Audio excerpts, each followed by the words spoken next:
السلام علیکم دوستو، ویلکم ٹو مائی چینل۔ تو دوستو، آج کی اس ویڈیو میں آپ کو بتاؤں گا کہ کیا کیا ایسی نشانیاں ہیں جس کی وجہ سے اچھے اور نسلی تتر کی پہچان کی جا سکے۔ ٹورنامنٹ میچ چکری کے شوقین کے لحاظ سے کالا تتر اچھی نسل کا ہونا بہت لازم ہے۔ نسلی سے مراد ہمیشہ ایسا تتر جو سارا دن تتروں کے ساتھ بولائی کرے، سارا دن اچھی رفتار میں بول کر شام کو 200 سے اوپر آوازیں مارے۔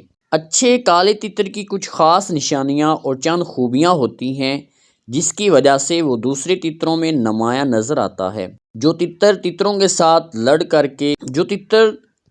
ساتھ لڑ کر بولتا ہے وہ بھی خاصی اہمیت کا حامل ہوتا ہے۔ شوقین اس کو بھی اچھا سمجھتے ہیں۔ اگر وہ لڑکرائے، ٹائم ضائع نہ کرے اور آواز بھی اپنے ٹائم پہ لگائے۔ لڑ والا تتر اس لیے بھی زیادہ پسند کیا جاتا ہے کہ ایسا تتر شام تک اچھا بولتا ہے کیونکہ اس میں جنون بھرا ہوتا ہے بولنے کا۔ وہ شام تک تتروں سے لڑائی بھی کرتا ہے اور بولتا بھی ہے۔ نسلی کالے تتر کی کچھ خوبیاں اور کچھ نشانیاں جو ہیں، خاص علامات، وہ سن لیں آپ حضرات۔ سر موٹا، چپٹا اور کالا ہوتا ہے۔ سر اور گردن کے چھوٹے پر اور کالے ہوتے ہیں۔ آنکھیں گول، چھوٹی اور ناک کا تارا چھوٹا ہوتا ہے۔ آنکھ کی پتلی بھی زیادہ چوڑی نہیں ہوتی۔ گردن پتلی اور لمبی بھی نسلی تتر کی علامت۔ سر اور گردن کے چھوٹے پر سفید نہیں ہونے چاہیے۔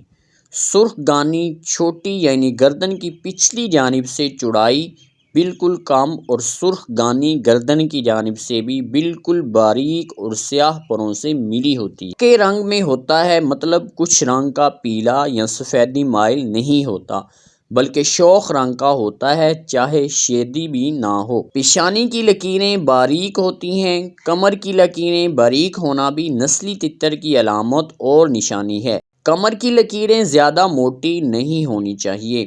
دم چھوٹی اور زیادہ لمبی چوڑی نہ ہو۔ ٹانگیں پھیکی پیلی، سفید یا ہلکی نارنگی مائل رنگ کی ہوتی ہیں۔ ٹانگ سوکھی ہوتی ہے یعنی زیادہ موٹی نہیں۔ ٹانگوں کے سامنے والی جانب سے ٹانگوں میں اوپر سے نیچے تک لکیریں ہوتی ہیں۔ پنجہ چھوٹا ہوتا ہے، باریک اور پتلا ہوتا ہے۔ ایسا تتر سپیڈر اور جذباتی طبیعت کا مالک ہوتا ہے۔ تو دوستو، نشانیاں اور خوبیاں اپنی جگہ، مگر قانون قدرت کے آگے ہر کوئی سر جھکاتا ہے۔ اکثر یہ بھی دیکھا گیا ہے کہ تتر کسی رنگ ڈھنگ اور نسل کا محتاج نہیں رہتا اور میچ میں صرف اپنی سپیڈ اور بولائی کے رینج کے حساب سے فائنل میں بھی آوازیں مار جاتے ہیں۔ مگر سمجھدار شوقین پھر بھی اچھے اور نسلی تتر کو زیادہ شوق سے رکھتے ہیں کیونکہ نسلی تتر کبھی بھی دھوکہ نہیں دیتا اور ہر میچ میں آوازیں اور بہترین مارتا ہے۔ تو دوستو، امید کرتا ہوں آج کی اس ویڈیو کو آپ پسند کریں گے۔ تو ملتے ہیں اگلی ویڈیو میں، تب تک کے لیے اللہ حافظ۔